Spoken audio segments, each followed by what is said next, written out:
నంద్యాల జిల్లాలోని బేతంచెర్ల మద్దిలేటి స్వామి యొక్క చరిత్ర ఎంతో ప్రతిష్టమైనదని ఆలయ ఈవో తెలియజేశారు.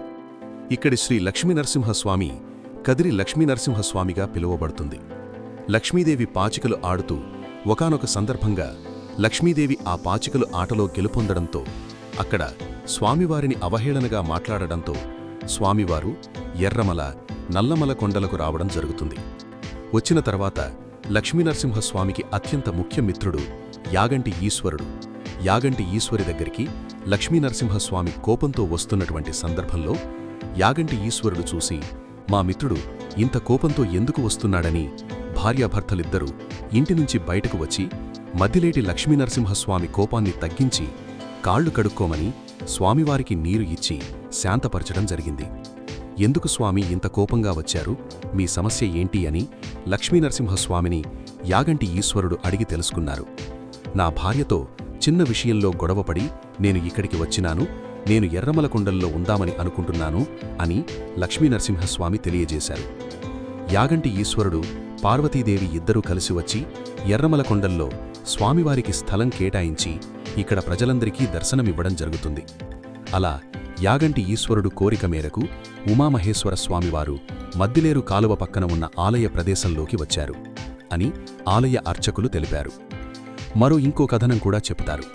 మద్దిలేరు కాలువ నుండి 3 కిలోమీటర్ల దూరంలో ఉన్న మోక్షపట్టణంను కన్నప్పదొర వారు కాలేస్తుంటారు. కన్నప్పదొర ప్రతి శనివారం అడవికి వెళ్లేవారు. అలా అడవిలో వెడుతున్నప్పుడు అతనికి ఒక ఉడుము ప్రకాశిస్తూ కనిపిస్తుంది.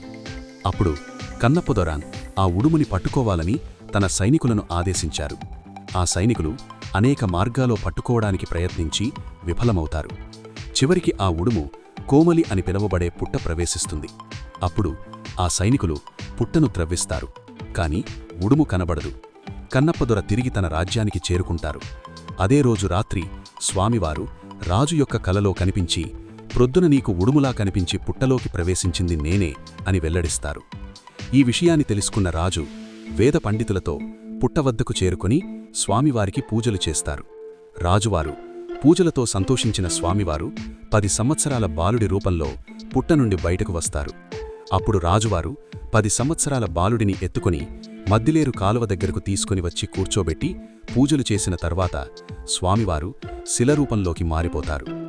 మద్దిలేరు కాలువ పక్కనే నరసింహస్వామి ప్రత్యక్షంగా కనబడినందున ఈ స్థలం మద్దిలేటి నరసింహస్వామి ఆలయం అని పిలువబడింది. ప్రతి శుక్ర శనివారాల్లో జరిగే పూజలకు అధిక సంఖ్యలో భక్తులు హాజరవుతుంటారు. భక్తులు తాము అనుకున్న కోర్కెలు నెరవేరగానే బంధుమిత్ర సమేతంగా క్షేత్రాన్ని దర్శించుకోవడం ఆనవాయితీ. జిల్లాలో స్వామివారి పేరుతో మద్దయ్య, మధు, మధుకిరణ్, మద్దిలేటి, మద్దిలేటమ్మ, మద్దమ్మ, మంజుల, మధునేశ్వరి, మయూరి ఇలా రకరకాలుగా పేర్లు పెట్టుకుని తమ భక్తిభావాన్ని చాటుకుంటున్నారు. ఉత్సవాలు. ఈ క్షేత్రంలో 2008 నుంచి ఉత్సవాలు నిర్వహించడం ఆనవాయితీ. ముక్కోటి ఏకాదశి రోజున శ్రీదేవి, భూదేవి సమేత లక్ష్మీనరసింహస్వామి కళ్యాణం అశేష భక్తుల మధ్య జరుగుతుంది. 3 రోజుల పాటు పలు ఉత్సవాలు, క్రీడలు నిర్వహించడం ప్రత్యేకత. ప్రస్తుతం ఈ ఆలయం దేవాదాయ శాఖ ఆధ్వర్యంలో నడుస్తున్నది. దాతల సహకారంతో నిర్మించిన 150 గదులు కూడా అందుబాటులో ఉన్నాయి. ఈ ఆలయానికి ఎలా వెళ్ళాలి? కర్నూలుకు 70 కిలోమీటర్ల దూరంలో ఈ క్షేత్రం ఉంది. బేతంచెర్ల, డోన్ నుంచి ఆర్ఎస్ రంగాపురం వరకు బస్సు, రైలు సౌకర్యం ఉంది. నంద్యాల, డోన్ రైలు మార్గంలో రంగాపురం స్టేషన్లో దిగి ఆలయానికి చేరుకోవచ్చు. రంగాపురం నుంచి దారిదాపు 3 కిలోమీటర్ల దూరంలో ఈ ఆలయం ఉంది.